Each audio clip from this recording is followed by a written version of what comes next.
आता बुलढाणा जिल्ह्यामध्ये काही आर्टिफिशियल पॉईंट्ससुद्धा बनवले आहेत. त्याच्यामध्ये एक स्वप्ननगरी नावाचा पॉईंट्स आहे, ज्याच्यामध्ये तुम्ही लहान मुलं, तुमची फॅमिली आणि सगळे जेवढे काही तुमचे फॅमिली मेंबर्स असतील तेवढ्या सगळ्यांना तुम्ही घेऊन इथे येऊन अतिशय चांगला आर्टिफिशियल ज्या गोष्टी बनवल्या आहेत, त्याच्यामध्ये वॉटर पार्क आहे, लहान मुलांसाठी काही खेळणे आहेत आणि अतिशय सुंदर अशा त्यांनी सगळं चित्र रंगवलं आहे, ज्याच्यामध्ये रोपवे आहे. ज्या रोपवेचा आनंद तुम्ही अतिशय मनसोक्त घेऊ शकता की या बुलढाणा जिल्ह्याच्या ज्या घाटातला जो काही अतिशय चांगला परिसर आहे तिथून तुम्ही डायरेक्ट रोपवेचा आनंद घेऊ शकता. म्हणजे तुम्ही एकदा रोपवेहून निघालात की डायरेक्ट तुम्हाला सगळा जो निसर्गरम्य वातावरण आहे ते सगळं दिसेल. आता इथून आपण स्वप्ननगरीच्या गेटपर्यंत चालत जाणार आहोत, जेणेकरून आपल्याला ते समजेल की स्वप्ननगरीमध्ये नेमकं काय आपल्याला त्या संदर्भात पाहायला मिळेल.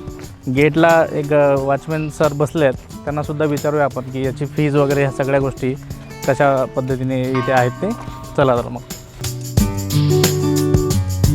सर, थोडं आम्हाला याची माहिती पाहिजे होती. फी वगैरे कशी काय याची? 100 रुपये एंट्री फी आहे. आतमध्ये गेल्यानंतर चार्जेस वेगळे आहेत मग ना?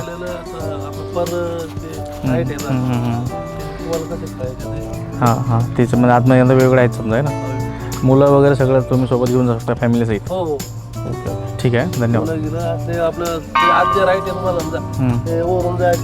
रोपे वगैरे ओके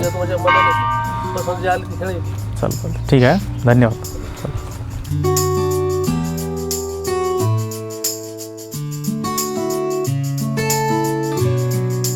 स्वप्ननगरीच्या बाहेरच्या गेटमधून आपण आत प्रवेश करतो आहे, जिथे तुम्ही आल्यानंतर तुम्हाला अतिशय सुंदर फुलं झाडं, त्याच्यानंतर काही मोगऱ्याची झाडंसुद्धा, इथं जास्वंदाची झाडंसुद्धा तुम्हाला दिसत आहेत. आणि पुढे गेल्यानंतर स्वागतासाठी 2 अतिशय स्वागतीय पोझिशनमध्ये उभे असलेले हत्ती आणि या देशाचं गोमातेचं प्रतीक म्हणून तुम्हाला एक गाय आणि त्याच्या बाजूला एक छोटासा बछडासुद्धा दिसेल.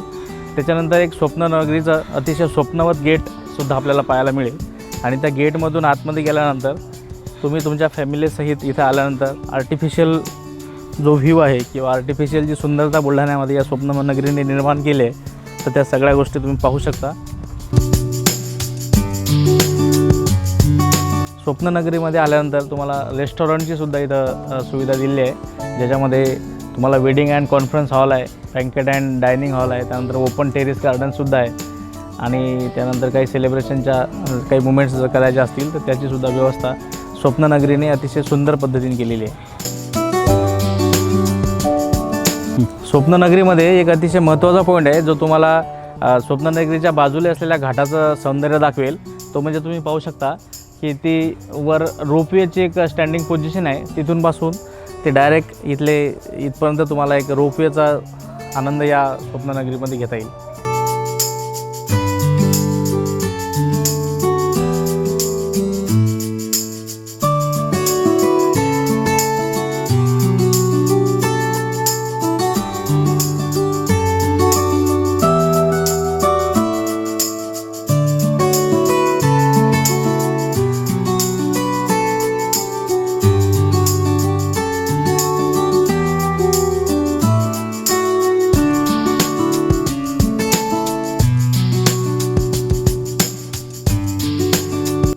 स्वप्ननगरीमध्ये आल्यानंतर तुम्हाला सुरुवातीलाच तिकीट काउंटर लागेल. त्या तिकीट काउंटरवर तुम्हाला सगळी त्याच्यामधली माहिती तुम्हाला दिलेली आहे की बाहेर येईल तुम्ही आणलेलं फूड कशा प्रकारे खाऊ शकता किंवा खाऊ शकत नाहीत, किंवा आतमध्ये नेमके कोणकोणते कशा पद्धतीचे पॉईंट्स आहेत ते पॉईंट्स आहेत. आणि इथं फॉर अडल्ट्स किंवा लहान मुलांसाठी किती तिकीट्स आहे किंवा लहान मुलांच्या वरती सगळ्यांसाठी किती तिकीट आहे, सगळ्या गोष्टीची माहिती इथे डिटेल्समध्ये दिलेली आहे.